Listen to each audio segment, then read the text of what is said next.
Well, as Canada continues to navigate the uncertainty surrounding COVID-19, the federal government has unveiled a massive stimulus package. Finance Minister Bill Morneau saying Canada will do whatever it takes to help Canadians.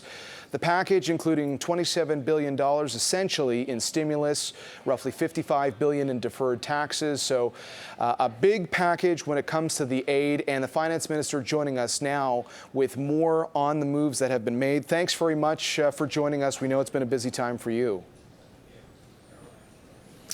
Well, it certainly has been busy, John, and I'm good to be on your show, though. I'm looking forward to hearing what you have to say. Well, we were covering your commentary live yesterday, Minister Morneau, and one thing that caught me, you made a point of saying whatever it takes twice when you first started to speak, and you've outlined this roughly $82 billion aid package. But given that you said whatever it takes, I'm wondering, with so many fast-moving parts here, could you find yourself in a situation where perhaps in the not too far off here, you might have to decide to go even further on things like stimulus? We don't take anything off the table, John. What we're trying to do is to make sure that we take the right decisions at the right time to support people in the right way. So we have the information that we have right now, and that, of course, is that people are extremely concerned about their health, which is why that was our very first activity in the decisions last week. But then we know that now there are many people that are worried that they just don't have enough money potentially for food or for medicine or for rent if they're out of work or if they're just reduced hours. So that was why we set up essentially a new approach to dealing with. We have 5.7 million people in our country out of the 19 million people that are employed that aren't in the employment insurance system. So that was critical today. But we're going to need to see the emerging information to decide what we do tomorrow. We've said that we want to support businesses through this time. That means we've put measures out already.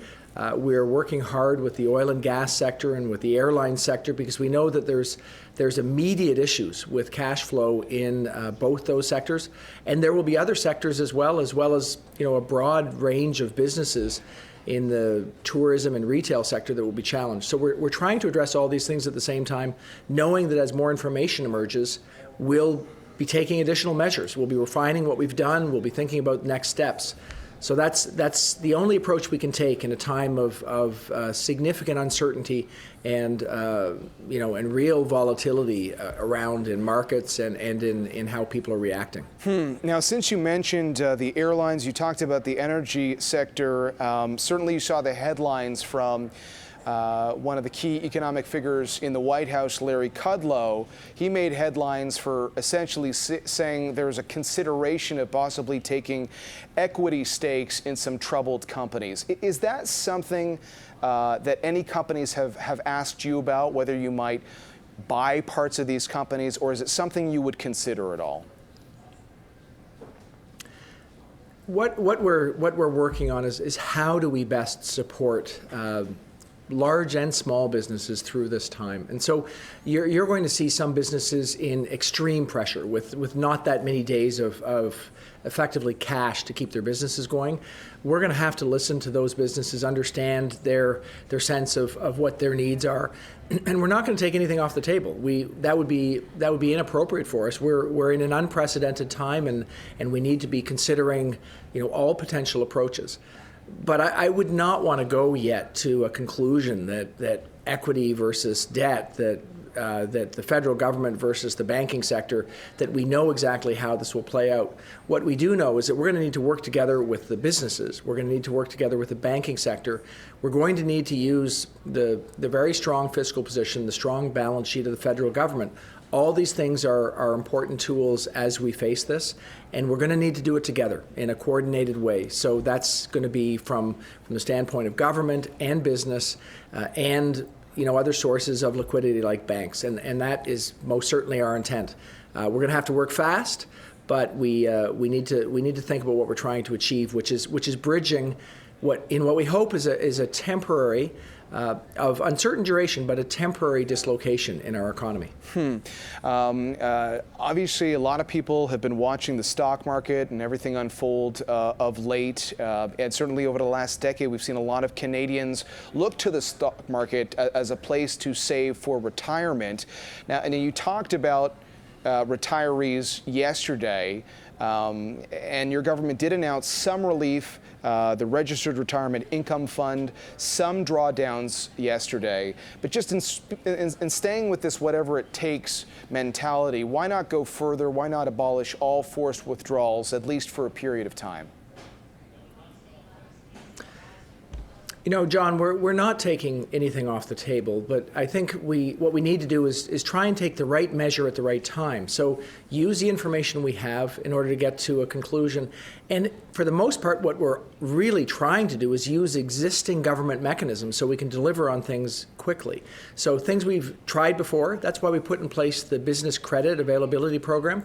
It was used in 2008, 2009. There were 10,000 companies that were able to get credit through that program. That's why we put that out there for businesses. The reduction in the requirement for retirees to take money out through the RIFs, well, that was also used in 2008, 2009 and helped people during that time of stress.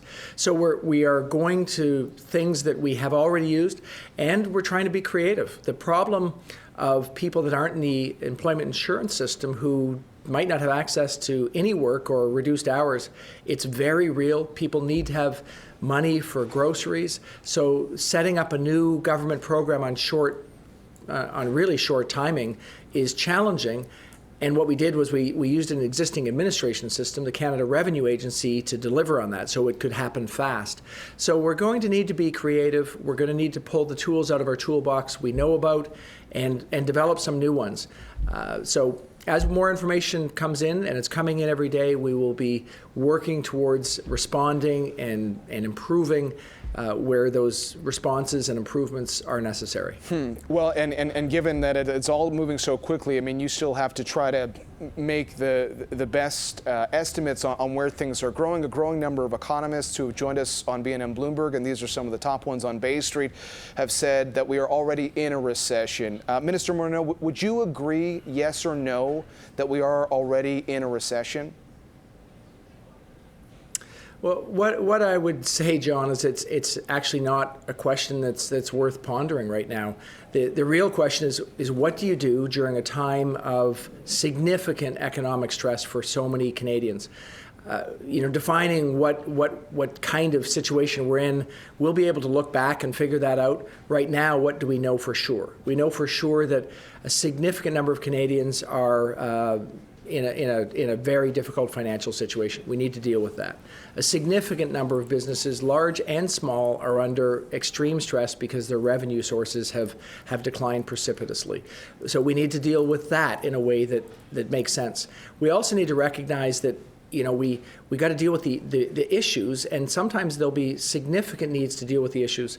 So spreading it out to every single part of the country, every single individual or every single firm, we need to be careful as we do that because we want to make sure that we have the capacity to deal with the places where we're really challenged today and that we have continuing capacity to deal with new and emerging challenges or an extended duration if that happens. So we're trying our best to be significantly doing what we need to do today. I think yesterday, the idea that we're putting 3% of the economy into play, that's really significant today. But there's going to be a second phase in this and a third phase and potentially a fourth phase where we're dealing with new information and new challenges. And so we are not only dealing with what we have today, we're preparing ourselves for next steps. I'll be listening hard to businesses to think about how we can help them during this time. And to Canadians to make sure that the support we give them is appropriate to the emerging challenges. All right. Well, Minister, we appreciate your time this morning. We know you've got another busy day ahead of you, and obviously stay healthy. Thanks very much for the time today. Thank you, John. Thanks a lot. Finance Minister Bill Morneau joining us from Ottawa with more on that massive aid package.